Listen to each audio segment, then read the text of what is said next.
In the middle of 19th century China, when the country was struggling with foreign interference and constant political chaos, a boy was born who would later become one of the greatest legends of martial arts. His name was Wong Fei-hung. He was not only a fighter but also a healer, a teacher, and eventually a cultural icon. His life showed the world that martial arts were not just about combat. They could also represent discipline, compassion, and national pride.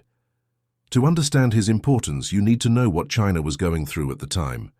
The Qing dynasty was weak, opium wars had drained the nation, and rebellions were breaking out everywhere. Ordinary people were losing hope and dignity, but within this troubled world, Wong Fei-hung rose as a symbol of strength and resilience. He was born in 1847 in Foshan, a town in Guangdong province. His father, Wong Fei-hung, was already famous as one of the 10 Tigers of Canton, a group of martial artists celebrated across southern China for their skill and bravery. Growing up under such a father meant Wong Fei-hung's childhood was filled with discipline, training, and lessons about both strength and responsibility. From an early age, it was clear he wasn't an ordinary child. While other kids spent their days playing outside, Wong was busy practicing martial stances until his legs hurt, throwing punches until his knuckles toughened, and copying the movements of animals that inspired the Hungar style.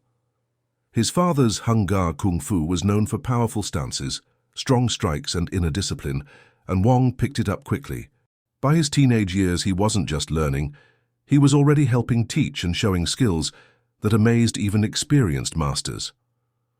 Hungar was not a flashy style meant for show. It was practical, powerful, and built for real fighting. Wong Fei-hung mastered its foundations and eventually improved it further. He became famous for developing the tiger crane paired form, a combination of the tiger's raw power and the crane's elegance. This form represented balance, strength with control, aggression with grace. It became one of the most respected sets in southern Chinese martial arts. As he grew older, Wong began performing in public martial arts demonstrations. These weren't just shows, they were real tests of skill, often in front of other schools and masters. Wong's signature weapon was the staff, and people who saw him use it were left speechless. He could strike with incredible force, defend against multiple attackers, and move so fast it was hard for the eye to follow. He also mastered the tiger fork, a heavy 3-pronged weapon that very few people could handle with such precision. His weapon skills quickly set him apart and made his name known far beyond Foshan. But what made Wong Fei-hung special wasn't only his fighting ability. He was deeply respected for his courage and sense of justice. At a time when gangs and corrupt officials were exploiting the poor, Wong stepped in to protect ordinary people. Instead of selling his skills to criminals or using them for profit, he chose to fight for what was right. Stories spread of him defending shopkeepers from bullies or standing up to unfair taxes. Whether every detail of these tales was true or not, the people believed them, and in their eyes, he was a hero who stood against injustice. Parallel to his martial arts journey, Wong was also becoming a skilled doctor. His father had introduced him to traditional Chinese medicine, and Wong expanded that knowledge until he became an expert in healing. He could set broken bones, treat injuries, and prescribe herbal remedies. Eventually, he opened his own clinic in Foshan, called Po Chi Lam, where he treated anyone who came through the door, rich or poor. This gave him a rare dual identity. He was both a powerful martial artist and a compassionate healer. At his martial school, Wong taught more than just punches and kicks, and he trained his students in discipline, respect, and responsibility. He believed true martial artists didn't fight for ego, but used their skills to protect others and better themselves. His training was tough. Students would spend hours holding stances or repeating drills until their bodies trembled, but it built not only physical strength, but also mental toughness. Many of his students went on to become respected masters, spreading his teachings across China. By the time he was an adult, Wong Fei-hung was already famous throughout Guangdong. His name carried weight. It was associated with justice, strength, and wisdom.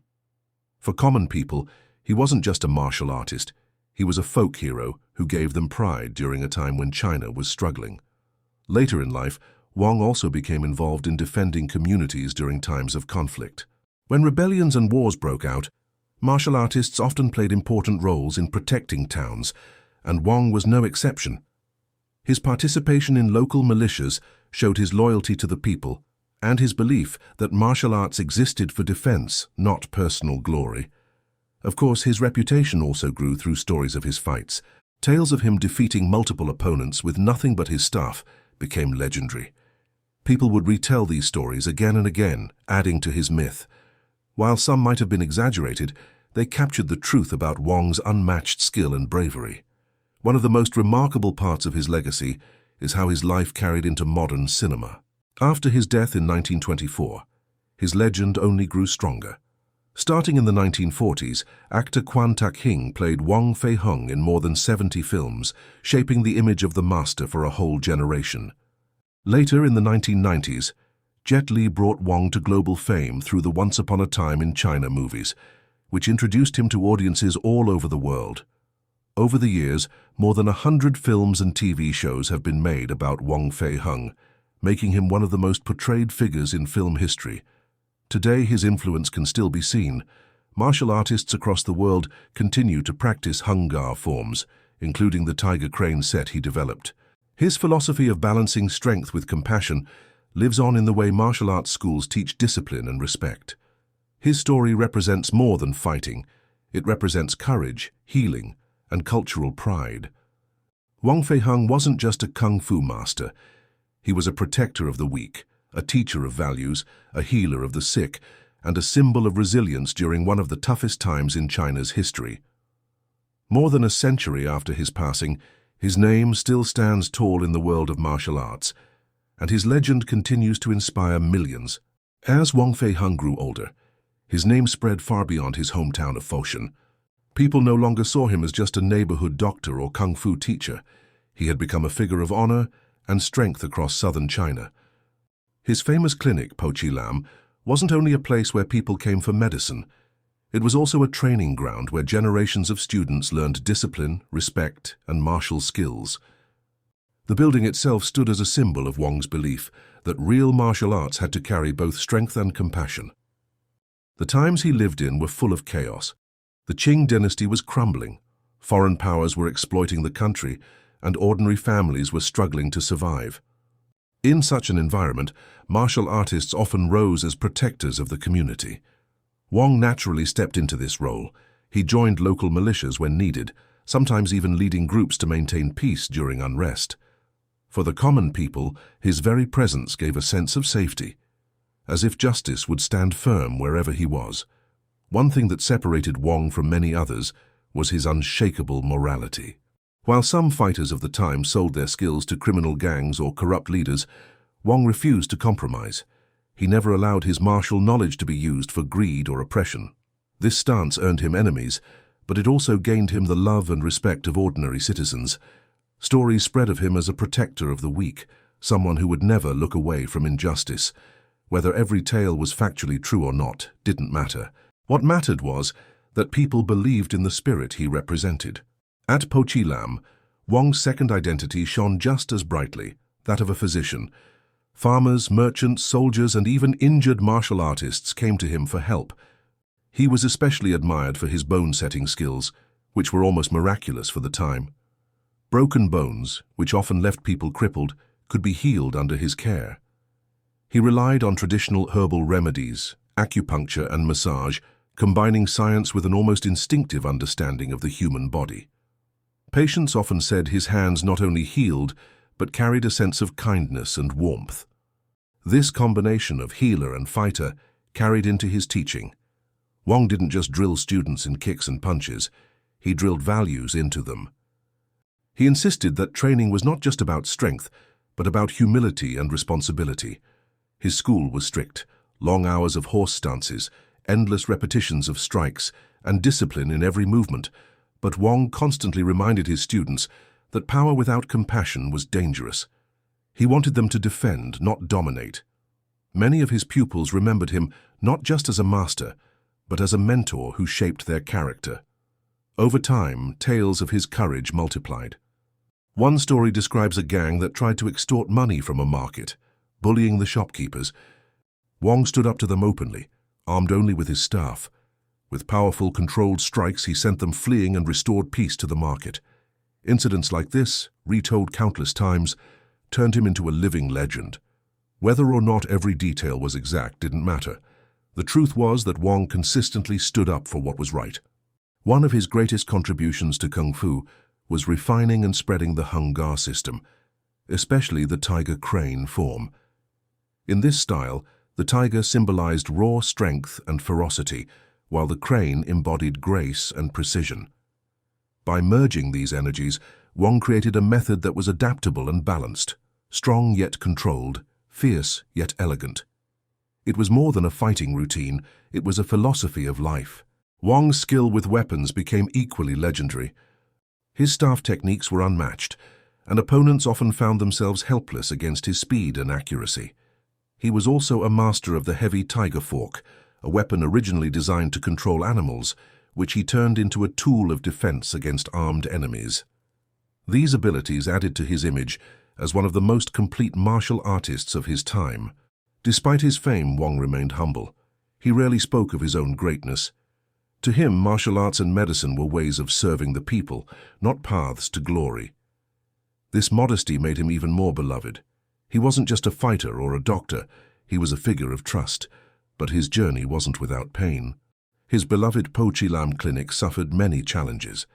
During times of political unrest, it was even destroyed by fire, causing Wong deep personal losses. Yet he never abandoned his mission. He rebuilt, he continued to teach, and he carried on healing the sick. These moments of resilience proved that his true strength wasn't just in combat, it was in his refusal to give up. Even in old age, Wong remained active as a teacher and healer. Students traveled from across China to learn from him. Many of them went on to become masters themselves, carrying his teachings into the future. Through them, Hungar became one of the most respected martial traditions, alive even today in schools around the world. Wong Fei-hung passed away in 1924, but his story didn't end there. In fact, his passing marked the start of his transformation into a cultural icon. The tales of his life grew larger, mixing history with legend until he became a national symbol of Chinese pride at a time when the people desperately needed heroes. What carried his legend into modern times was cinema. Beginning in the 1940s, actor Quan Tak-hing portrayed him in over 70 films, shaping the public's image of Wong as a righteous, humble master. Decades later, Jet Li's Once Upon a Time in China films reintroduced Wong to a global audience, inspiring millions outside of China as well. These films didn't just entertain, they reminded audiences of values like loyalty, justice, and honor. All in all, more than 100 movies and countless TV dramas have been made about Wong Fei-hung, making him one of the most portrayed historical figures in the world. Each retelling emphasizes different aspects of his character. Sometimes the fighter, sometimes the healer, sometimes the community leader. This flexibility shows just how deep and rich his life was. Today, Wong's legacy is alive not only on screens but in practice. Across continents, martial artists still train in the tiger crane form, the strong stances, and the breathing techniques he passed down. Every time a student practices Hungar, they carry forward a part of Wong's spirit, even if they've never heard his name directly. Looking back, his significance becomes clear. Wong lived during a collapsing empire, in a country filled with hardship, yet he became a figure of hope and stability.